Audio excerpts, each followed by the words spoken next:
Welcome, everybody, a Straight Shoot a Wrestling podcast. Yes, it's been a minute. We know. Crucify us in the comments. We understand.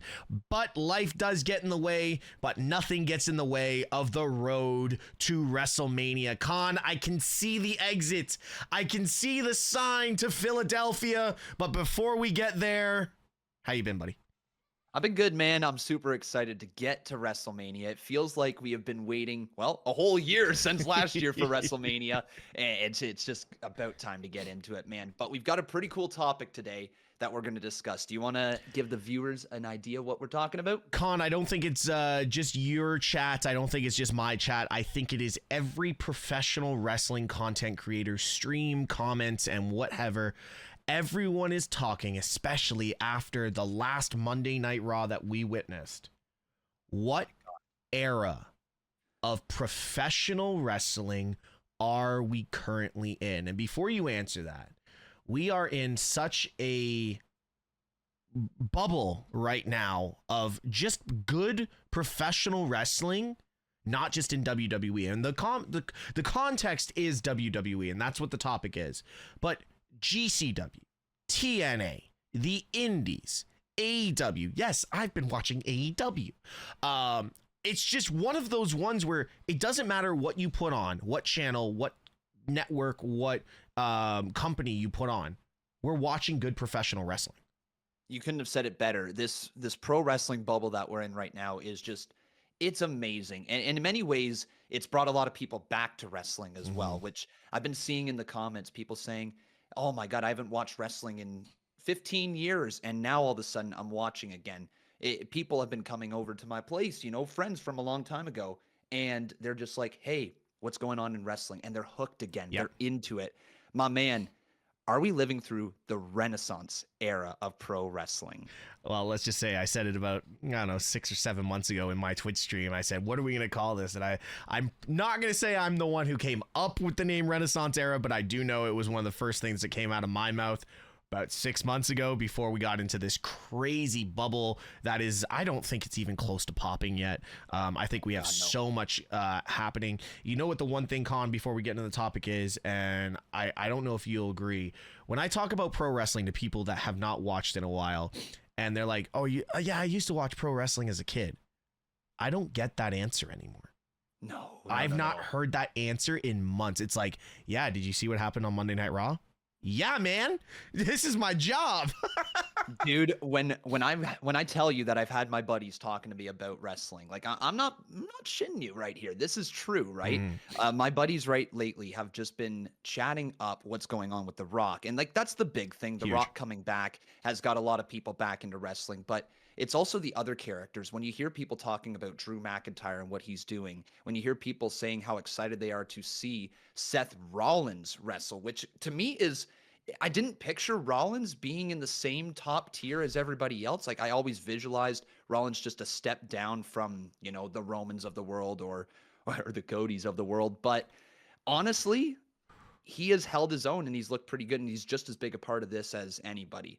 I think there's another video there, but we'll talk about that another time. But I think you threw a little bit too much shade at Seth Rollins on that one, man. That guy is more top tier than I think almost anyone on that current WWE roster. And I think he is a little bit better than Cody, but we can agree to disagree for now. Well, I don't even disagree. I think I agree. He is excellent. It's just, I feel like he was always just like, I thought, but I was wrong. True. You know what I mean? Okay. Like I visualized that he was a step down, but no, he's held his own and everything here, and he's elevated his star power to the point now where he's like, yeah, he's like on the level of a Cody. He's on the level of a Roman. Like, yeah, he's the man. Exactly. But on to the topic, Con. We are sitting in a era of professional wrestling that we have not seen in quite some time, or that I don't think we've ever seen. It's gritty. It's aggressive. It's a little not PG. I don't even know if that's PG.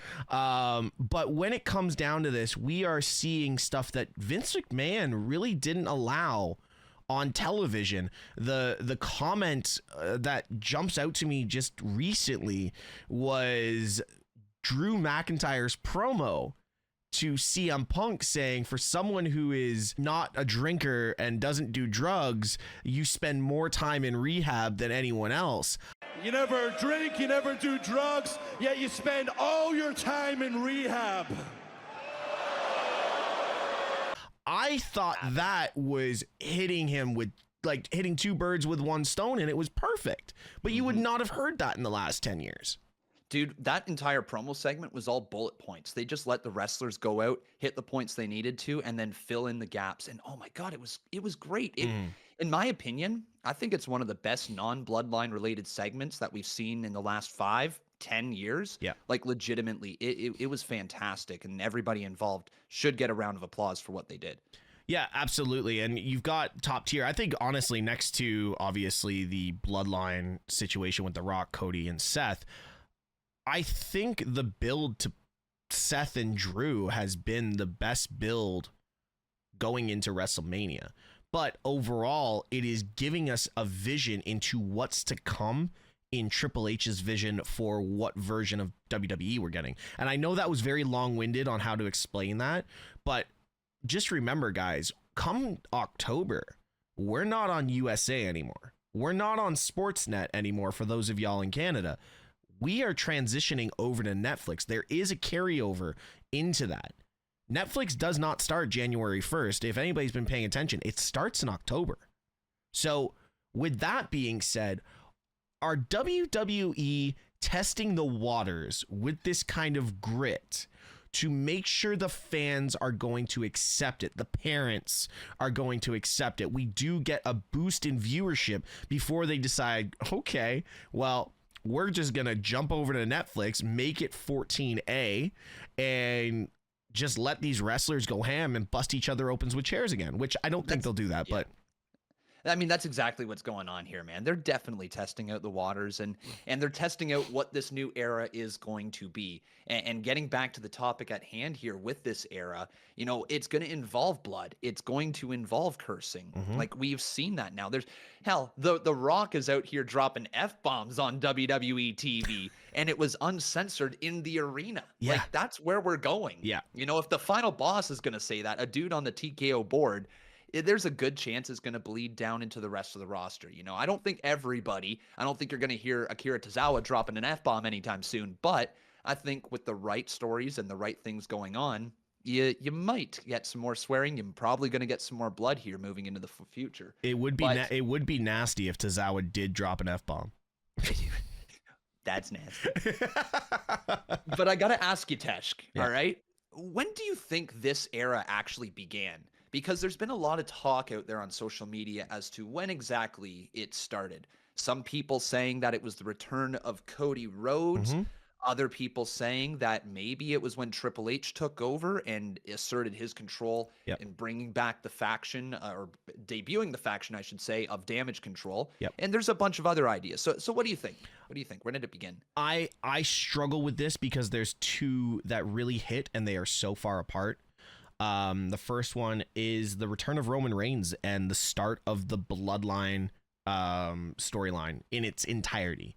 You and I had spoken off the air about the entire Bloodline segment and how passionate and how gritty and how real it got, especially with the twins and Jay. We're talking about Hell in a Cell, Roman versus Jay. Yeah. That's the one that's coming to mind, where Roman truly embraced this tribal chief character. Exactly. That's when it was born. Yeah. But also with what you said, I'm not sure if that's when the era began. No, that's what I'm saying. I think that was the preamble to the era beginning, because the storyline has been the thing that's carried us into this era and has got grittier and grittier as we go. Obviously saw the violence with Sammy last year and him helping with KO and all that. So even though the Bloodline storyline did carry us into this era, I personally think the entire beginning of this era before the preamble was SummerSlam, with the return of Dakota Kai,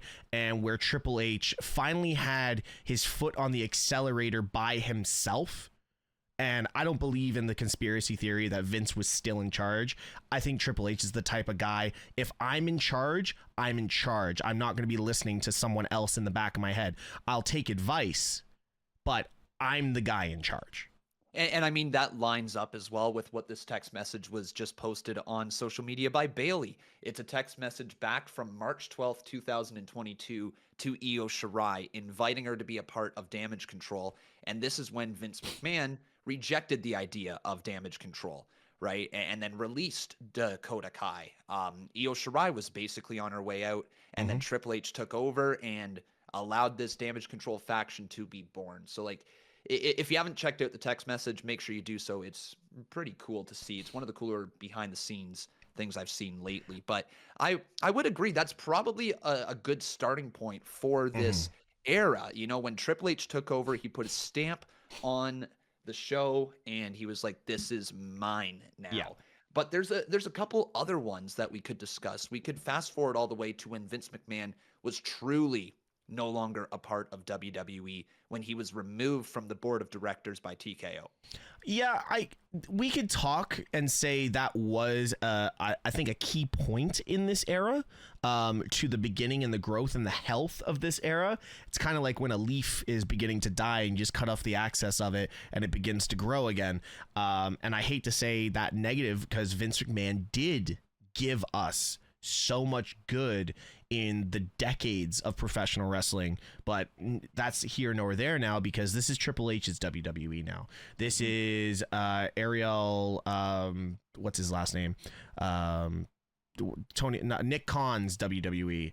This is TKO's WWE. Ari Emanuel. Yeah, that's it. This is their WWE. This is no longer Vince's WWE.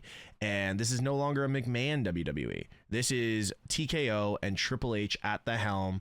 And I feel he is leading us in such a great direction, because he is bringing back the conversation of pro wrestling. I remember in the 90s when the Attitude Era was so prevalent and you were seeing superstars on The Tonight Show. You were seeing them doing TV spots on like Friends and all these kind of things.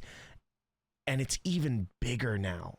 We're seeing WWE everywhere. And as a wrestling fan, and I think I'm not going to speak for you, but I'll say this is what we live for. This is why we are pro wrestling content creators, because we love seeing the people that we love to get entertained by everywhere.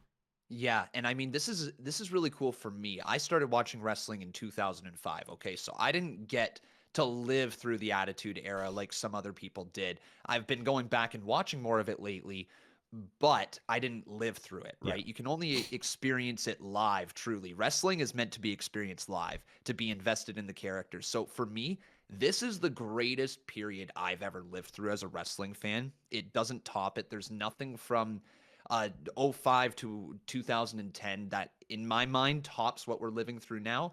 But that's a whole different topic for another video. Yeah. Because like we are living through a crazy, crazy era. But my man, I think what you said 6 months ago was perfect. The Renaissance era. That's what we're living through. Yeah. But we want to know what you guys think, what your guys' opinions of this era is, and what you're going to name this era in the comments below. Guys, once again, thank you so much for being a part of this Straight Shoot video. We will be back with more content. Like I said before at the start of the video, life happens. We have been trying to keep up with each other. We are not going anywhere. We are staying around. Baby. We're here. Make sure you're checking out our TikToks as well and our Twitter for more information on episodes that are coming up. Con, where can people find you? At Conman167. Just search it anywhere. I'm pretty much there. All right, perfect. And guys, everything is going to be in the description below. But if you were looking for myself, it is at MrTeshk. And do not forget to check out our Next Level Connect links in both of our bios for content that you can only see on Next Level. Take care. Yeet.